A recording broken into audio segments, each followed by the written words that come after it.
Karsti notikumi kriptovalūtā. Lūk, kas tev ir jāzina. Bitcoins šodien sāka ar 68,000 un izveidoja nelielu CME gapu, kas palika pie 69,500.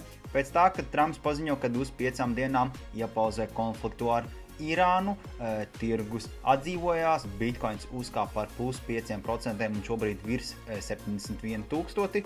Un nafta turpretīm koriģējās un nokrita par 15–14%. Tikmēr Michael Saylor Strategy, neskatoties ne uz ko, turpina akumulēt bitcoinu un šodien kārtējais pirkums vairāk kā 1000 bitcoina. Vai kriptovalūtai konflikta apturēšana var dot kādu jauno skrējienu uz augšu, vai arī tas ir tikai kārtējais faikauts, to noteikti uzzināsim tuvākajā laikā. Kāds Ethereum čalis, kas 10 gadus turējis Ethereumu, pārdod par 31 miljonu ASV dolāru. Ja tev interesē kripto, tad pievienojies Kripto numur 1, vairāk informācijas mana profila apraksta linkā.